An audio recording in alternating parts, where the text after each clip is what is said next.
Hey guys, welcome to the Butter Chicken Podcast. Today we have a very special guest on the show. He's my brother from my another mother. Welcome, Rob. Welcome to the Butter Chicken Podcast. How are you doing today? Thanks, Harris. I appreciate it, buddy. Thanks for having me. Big time. My pleasure, right? Yeah. So I want to start off by a few things. My friend Rob, he is Mr. Saskatchewan. He was a Mr. Saskatchewan, and he owns this fancy car. So we're gonna start talking about this Mercedes-Benz SL55, right? 55, that's it. So Yeah. what's the beauty? Like, tell me more about this beautiful car. Like, for how long you had it? What's the horsepower?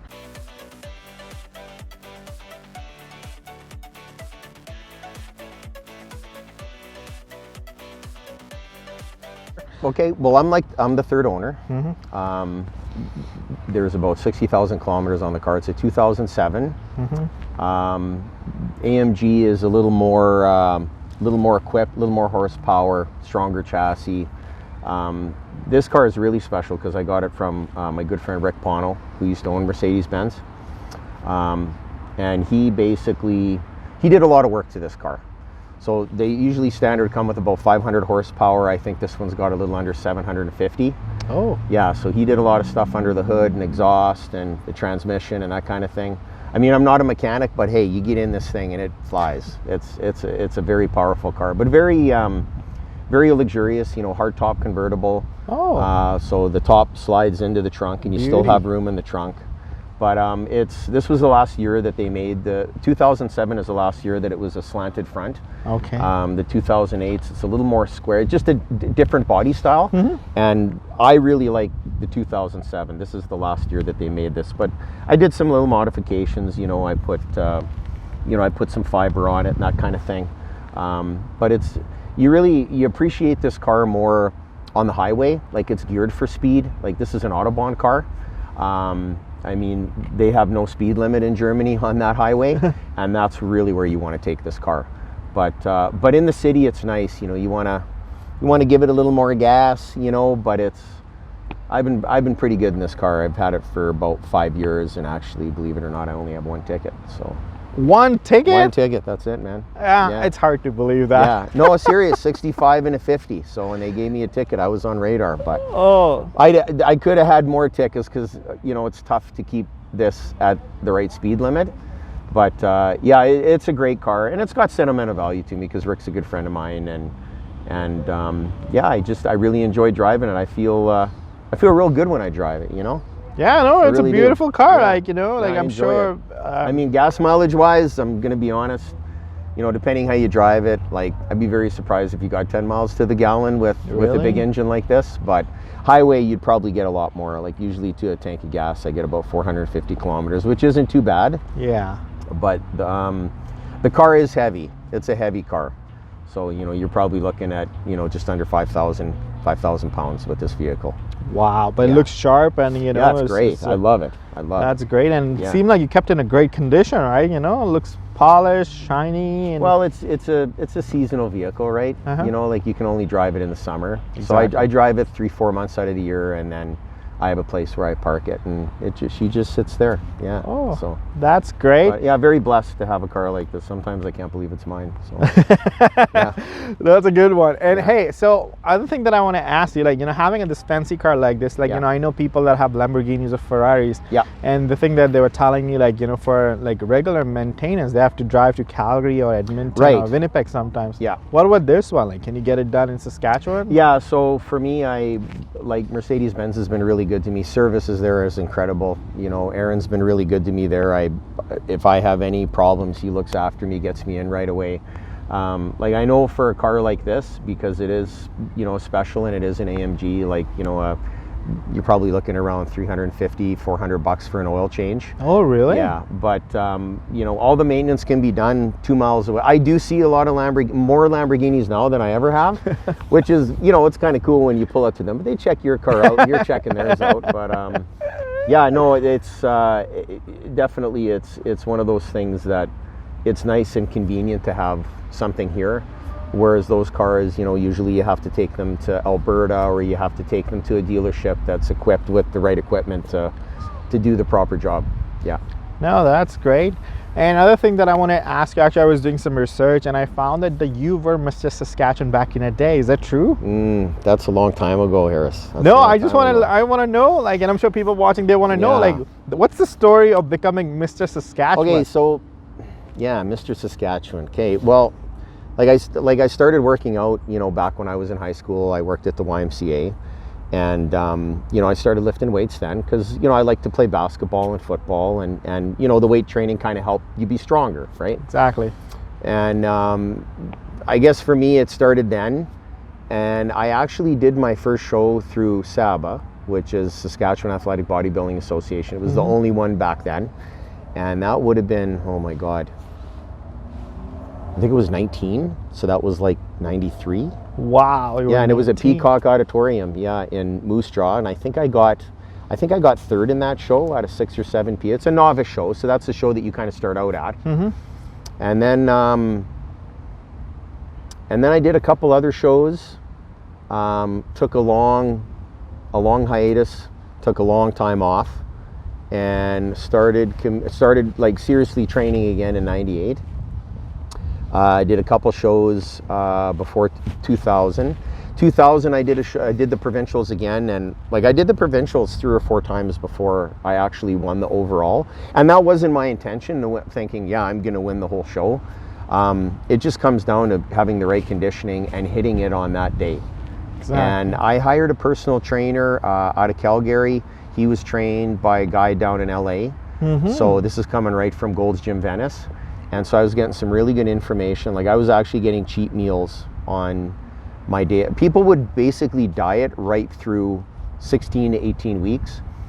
And I had a technique where I was taking in high fats on Saturday, where I was eating pizza and burgers. And I was actually still losing weight and dieting again the rest of the week. And that's how I did my show. And my conditioning was, yeah, I think I won that show in 2002. I took 01 off to do this, of course. In 2002, I think I was 176 pounds. I think that's what I won that show at. But I was conditioned. There were some great athletes too. Like there was Jason Campbell, who's a good friend of mine. He's out of Saskatoon. And he kind of looks like Arnold Schwarzenegger, but he was a heavyweight. He was well over 200 pounds. And I was only 176 pounds. I'll have to see if I can find pictures for you. Oh, that'll be great. That. Yeah. I ended up winning that title in Mr. Saskatchewan, that overall bye to nationals. And I competed at nationals, you know, 3 or 4 times. I think I got 7th in 03. And all the guys were so big and they were in such good shape. Yeah. Like, you know, the caliber was quite a bit higher. I can totally understand that. Yeah, and then after that it was, I think my last show was 2006, 2007. And I was 1 point away at cracking top 3 in Canada. So that was, yeah, my body was tired and I was tired and I just didn't want to do it anymore. Like the passion was kind of gone. I felt like I did all I could do for the show at that time, right? Yeah. And then I just started doing personal training and training other people, and that's where I got my gratification from. Was seeing them do well in their shows. That's really great. So do you still offer that services to people out there? No, I don't. Like, you know, I do get people asking, you know, are you still training? Or I give people tips or pointers, you know, but I'm kind of old school, you know, like I think things have kind of evolved in the sport over the last, you know, decade. I think things have kind of changed. There's more competitors, there's more weight classes, there's more divisions.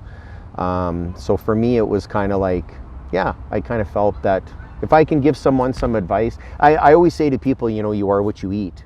So if you eat garbage, you know, you're going to feel like garbage. But yeah, to have a well-balanced diet, I think is huge. Your nutrition is really big, and it's a lot easier now because, you know, you have all these outlets that have, you know, all your wheys and your, you know, mass gainer protein powders, and, you know, they've got cookies and bars, and we didn't have any of that when I was doing it. I mean, it was just you know, tuna, chicken, beef, rice. You know, it was very, you know, it was all through our protein, right? All through our food, you know. And now that's, I would have to say it's not easy, but there's more options for you to choose from. Yeah, that's great. Yeah. So guys, those who are watching, if you have any questions about bodybuilding, or need some tips when you're working out in the gym, yeah, ask Rob. Yeah, comment below. Yeah, comment Facebook, below. Instagram. Yeah, get a hold of me on there. I had no problems. Yeah, that's great. Answered and any questions. Also, actually, when I was doing my research, and I found that, and I also ended up watching a trailer that you are co-producing and being a lead actor of upcoming short movie. Is that true? That's true. Woohoo! Yeah, I never thought. Tell us more about that. Yeah, I never thought that would happen. I was approached by now my good friend Maurice Douglas, very talented cinematographer out of Toronto. He contacted me around the middle of January through Facebook, and I had worked on a couple other films, like Super Grid, and I had met Jonathan Cherry and Faye Wren, and Hugh Pattison kind of got me on board. He's a director here in Regina, and how it happened is he had asked me. He said, I'm looking for an actor for a lead role, and I says, I've only been, background or a supporting actor. I've never had a lead role before, like with actual dialogue and lines. Yeah. And he said, well, I think you'd be great. I thought, like, you haven't even met me yet, but it's almost like he had faith that this was all going to work out. So we ended up meeting at the Saskatchewan hotel. Really, really nice man, and his heart was really in it. And he said to me, he says, Rob, he said, you have a certain look that I'm looking for. And he says, the name of the film or short film is going to be called Remnants of Dog. And I thought, well, that's kind of fitting since, my name's Big Dog. That's just what a lot of people call me. You can't change your nickname, right? And, we had a really good conversation, and, our script started with I think it was about 22 pages. And then we got Joyce involved, and she's an excellent writer. Very passionate about her work, and now it's 36 pages. We added a few more characters. Remnants of Dog is about a seasoned veteran hitman who kind of has an epiphany after he finds out his mom could possibly die, and she's quite sick. So one of the scenes is actually my own mom is going to play Emily. Oh, really? Yeah. So we're going to be talking back and forth, and so we kind of wrote some of the things that my mom and I would actually say to each other in a sit. So there's going to be some raw emotion. I do get a little emotional about it because we are going to be in an area where it's like a hospital, and my mom and I are going to be talking back and forth, and she's quite sick, and he's tired of doing what he's doing, being a contracted killer, being a hitman, and he's very seasoned. He's a veteran. He's been doing it a long time. Used to work for the Russian mafia. There's other hitmen out there that want a piece of Big Dog, right? And so I won't go into too much detail because I don't want to spoil it. But I actually never thought like that I'd be doing something like this. Like I never saw myself as being a lead actor or being behind the camera, and it's really neat. That's beautiful, eh? And so it's the nice thing about this movie is it's bigger than a lot of us that are filming it and involved in it. A lot of our crowdsourcing is going to be through Gwendolyn at the Caring Place here in Regina. Gwendolyn is a good friend of mine, and she really helps a lot of people that suffer from different kinds of mental illness and PTSD, because it can come in many different forms. And I have some friends that suffer from this. So 50% of our crowdsourcing is going to go back to her organization so that she can help people in Regina that suffer from different forms of mental health. And I think it's important that this film, again, isn't about, it's going to be a great film, and I know it's going to do well, but some of the money that we make is going to go back to her organization because she really helps a lot of people here in Regina. So I'm very glad and very proud to be part of that. We are going to start our campaign beginning of August. So we've got some excellent trailers and teasers. We've got some really good people in film and photography that have really helped get us out there, when it comes to, posters, Even getting equipment, is tough to do. I mean, we shoot a lot on the weekends because everyone works during the week. None of us are actually, actors. Really? But I mean, for us, we're acting like actors, right? So we're doing the best we can in these roles, and it's actually, seeing Maurice's magic once we see it on screen. I can't believe it's me. Like, you actually made me look like that. Like, I look like I'm in a movie. So it's really, wow. Yeah, it's really kind of cool. It's kind of like you when you were, when you're doing, being a comedian, you're not a great comedian right away. Exactly. Like, it takes a lot of practice, but you're passionate about it, and you're good at what you do, and, you just kind of move forward with it. So. Exactly, and I just want to add there, like, when I first started doing stand-up, right, I could do hardly 5 minutes. Now I can do easy, like 1 hour I can be on the show. Yeah. On the stage. But you got to practice at it. You practice, you build up. It took me like 9 years to be at where I am right now. Like, my memory isn't the greatest. Like, people know I'm a pretty forgetful guy, but, when it comes to some of my lines, to try and get into character, and there's going to be a lot of voiceovers, and we've had a lot of help from Wade Peterson from Access, and from, the film board here on Scart Street here in Regina. Logan's been really good to us as far as, booking equipment and making sure that we have what we need. And it's actually getting quite a buzz. Like, I get a lot of people, contacting me through my social media, and, hey, when is this going to come out? When can I see it? And the answer to that is, again, we'll have trailers and teasers. And we'll have all of our editing done before the end of the year, and then we're going to be sending it to Cannes Film Fest, and then it gets dispersed throughout Canada.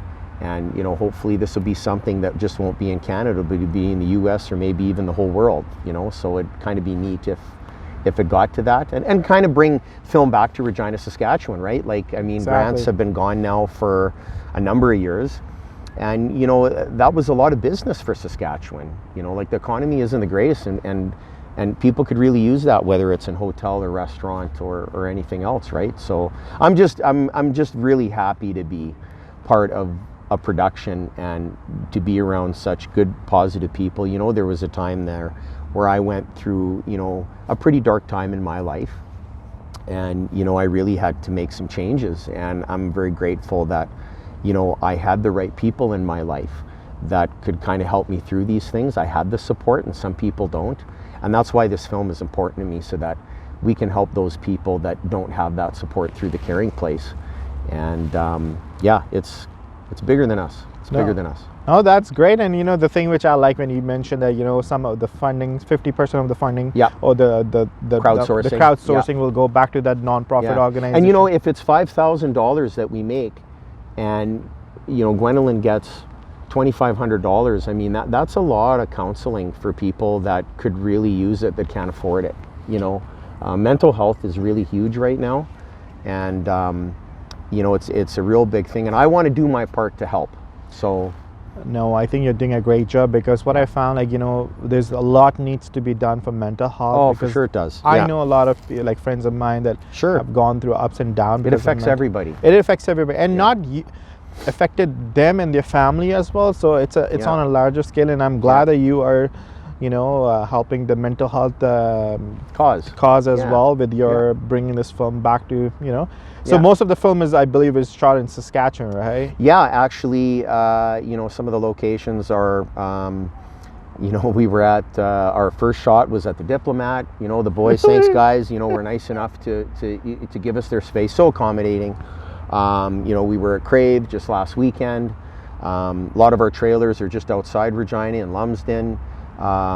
We shot some great footage out in Indian Head. Like, when you watch this film, you're not going to believe that it was shot here in Regina.